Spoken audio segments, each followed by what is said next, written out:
How to talk to family about a difficult subject.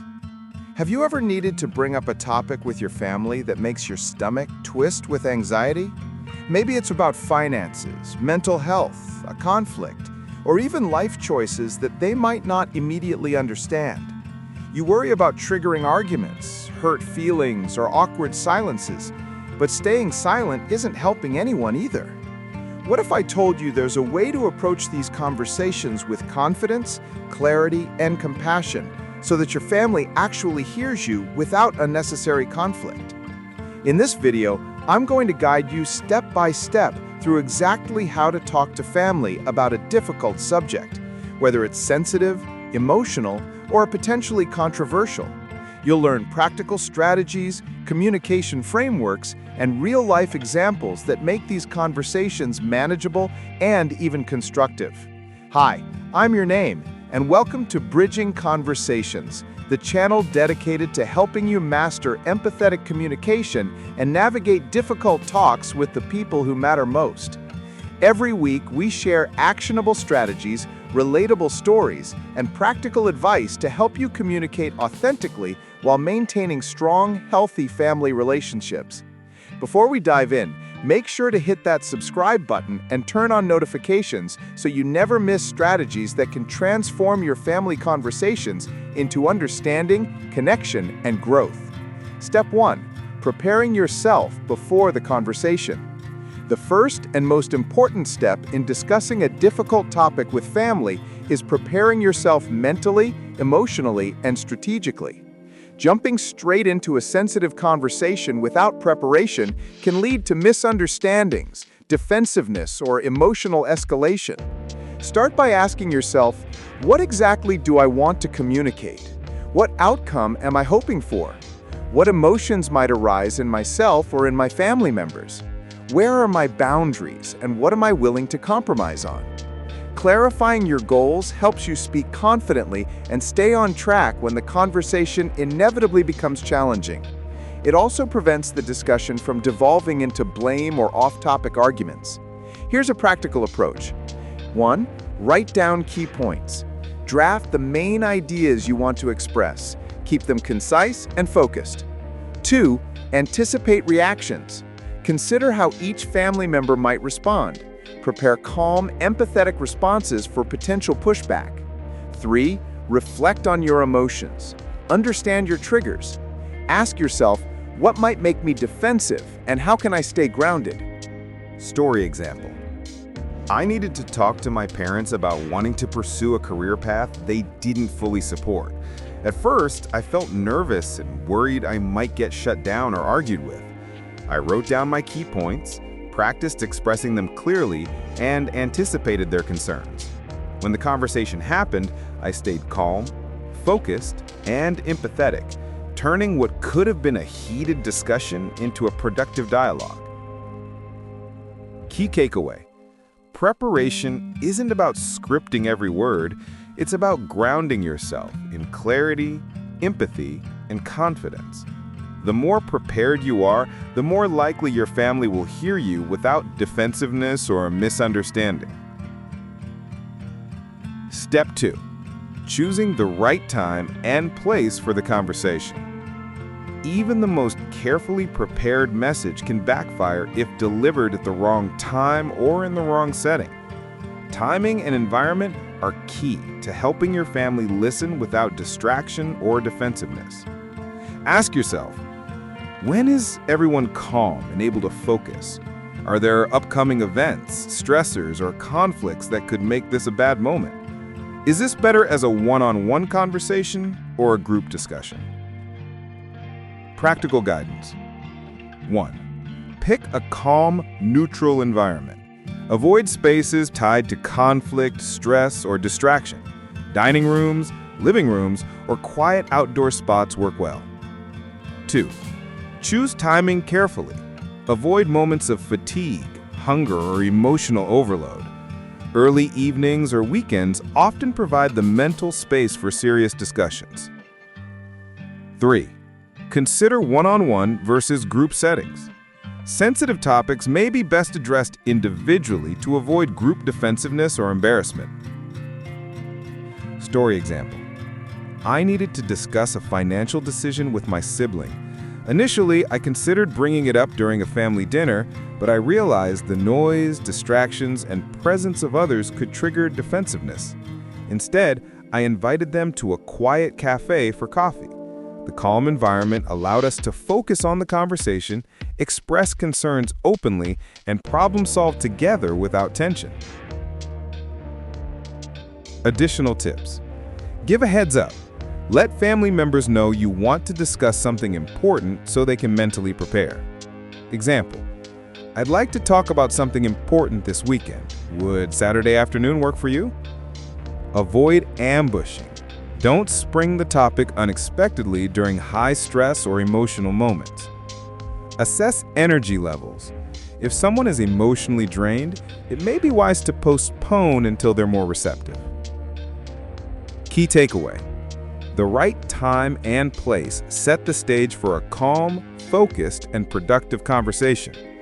Thoughtful preparation isn't just about your message, it's about creating the conditions for your family to actually hear and engage with what you're saying. Step 3.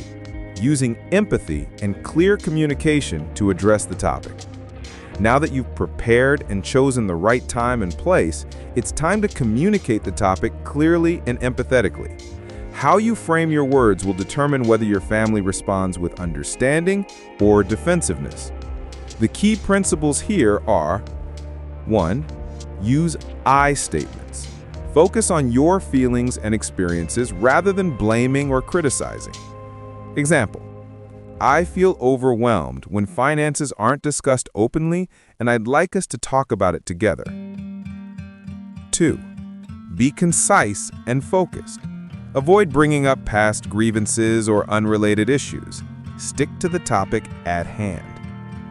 3. Acknowledge their perspective.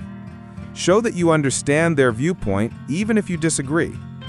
Example, I understand that you've always wanted me to follow a specific path, and I respect that. 4. Stay calm and composed. Your tone of voice, body language, and facial expressions communicate just as much as your words. Story example. I had to discuss a sensitive mental health issue with my parents. I knew they might react emotionally, so I started by saying, I want to share something personal, and I hope you'll hear me out. I used I statements to express how I was feeling and acknowledge their potential concerns. By keeping my message clear, empathetic, and focused, they listened, asked thoughtful questions, and offered support instead of judgment. Additional tips. Pause and listen. After stating your point, allow them to respond without interruption. Active listening builds trust and shows respect. Avoid over-explaining or apologizing excessively. You want clarity, not guilt. Check for understanding. Ask, does that make sense to you? Or, how do you feel about that? To ensure your message is received as intended. Key takeaway. Empathy paired with clear communication helps your family hear your perspective without triggering defensiveness. By focusing on your feelings, acknowledging theirs, and staying calm, you can navigate even the most sensitive subjects effectively. Step 4. Handling emotional reactions and potential conflicts. Even with preparation, the reality is that difficult conversations with family can trigger strong emotions, yours, theirs, or both. Knowing how to respond calmly and constructively is essential for keeping the discussion productive and preventing escalation. Key strategies. 1. Stay grounded in your purpose. Remind yourself why this conversation matters and the positive outcome you're aiming for. Example, I want us to understand each other better and find a solution together. Validate their feelings. You don't have to agree with every reaction, but acknowledging their emotions shows respect and reduces defensiveness. Example, I hear that this is upsetting for you, and I understand why it feels that way. Avoid reactive arguments. If someone becomes defensive, resist the urge to respond with equal intensity. Take a pause, Breathe and refocus on your main point. Use reflective listening. Repeat back what they say to show understanding and encourage calm dialogue. Example: so what I'm hearing is that you're concerned about how this decision will affect the family. Is that right? Story example: I once needed to talk to my sibling about dividing responsibilities in our family business. They initially reacted defensively, feeling I was criticizing their work. Instead of arguing back, I acknowledged their concerns. I see that you feel overwhelmed too, and I want us to find a solution together. By staying calm and empathetic, the conversation shifted from conflict to collaboration, and we created a plan that worked for both of us. Additional tips: take breaks if needed. If emotions run too high, it's okay to pause the conversation and resume later. Keep the focus on the issue, not the person. Avoid personal attacks or blaming statements. Offer solutions, not just complaints. Frame your discussion around finding a way forward rather than focusing solely on problems. Key takeaway: emotional reactions are natural, but staying calm, validating feelings, and refocusing on solutions transform potential conflicts into opportunities for understanding. Difficult conversations don't have to end in arguments. They can be a pathway to stronger family connections. Step 5. Concluding the conversation and maintaining connection. After discussing a difficult subject, how you wrap up the conversation is just as important as how you started it. A thoughtful conclusion helps ensure your family feels respected, heard, and connected, even if the topic was sensitive or emotional. Key strategies. 1. Summarize key points. Recap what was discussed to reinforce clarity and mutual understanding. Example: so we've agreed to communicate weekly about this, and we'll try the plan we discussed for the next month. 2. Express gratitude. Thank them for listening and engaging, which fosters goodwill. Example: I appreciate you taking the time to talk about this with me. It means a lot. 3. Reaffirm the relationship. Remind them that the discussion doesn't change your love, respect, or commitment to the family bond. Example: even though this was a tough topic, I'm glad we could talk about it. Our relationship matters to me. 4. Plan follow-ups if necessary.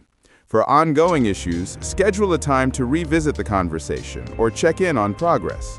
Example: let's touch base next week to see how things are going and adjust if needed. Story example: after talking to my parents about a personal decision that I knew they might not immediately support, I felt anxious and worried the conversation could turn into an argument or a disappointment. Before speaking, I prepared my key points, anticipated their reactions, and chose a quiet evening at home when we were all calm. When the conversation began, I used I statements to express my feelings, acknowledged their perspective, and stayed calm even as emotions rose. At one point, my mom became frustrated, and instead of reacting defensively, I validated her feelings.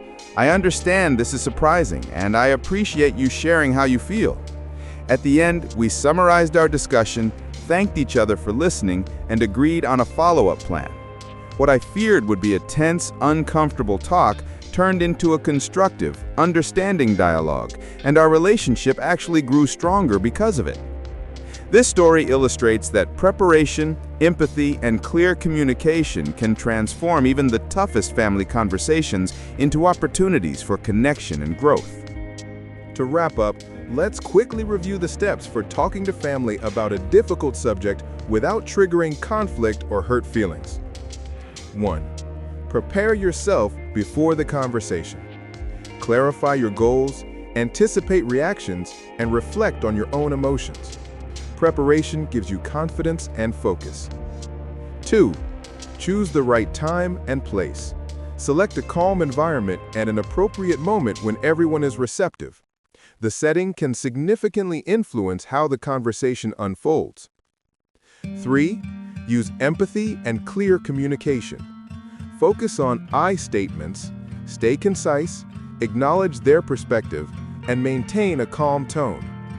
clear, empathetic communication prevents misunderstandings. 4. Handle emotional reactions and potential conflicts. Stay grounded, validate feelings, avoid reactive arguments, and redirect the conversation towards solutions. This ensures discussions remain constructive.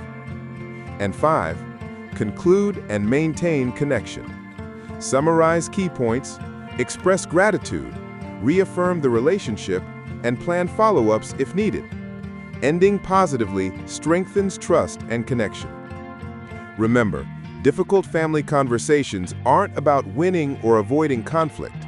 They're about mutual understanding, empathy, and maintaining strong relationships. By preparing, communicating clearly, and handling emotions with care, you can tackle even the most sensitive topics with confidence and grace. I'd love to hear from you. What difficult family conversation have you been avoiding, and how do you plan to approach it now? Share your thoughts in the comments so we can learn from each other's experiences. If you found value in this video, hit that subscribe button and turn on notifications for Bridging Conversations, where we share actionable strategies for empathetic communication, navigating tough talks, and building stronger, healthier family relationships. Thank you for watching, and remember, honesty, empathy, and preparation can transform even the hardest conversations into meaningful connection. If today's episode helped you see conversations in a new light, imagine what could happen if you had a full toolkit in your hands, one that guides you through every difficult dialogue life throws your way. That's exactly what the Difficult Dialogue Toolkit workbook was created for. It's more than just a workbook. It's your communication companion, packed with exercises, scripts, and mindset tools that transform anxiety into confidence and conflict into connection. Thousands of people are already using it to strengthen their relationships, lead better at work, and finally say what needs to be said with empathy and impact. So if you're serious about becoming a better communicator, click the link in the description right now and get your copy today. Don't just listen, start practicing the skills that change conversations and change lives. Thank you for watching Bridging Conversations, where we turn hard talks into healing talks. Until next time, keep bridging, keep growing, and keep the dialogue going.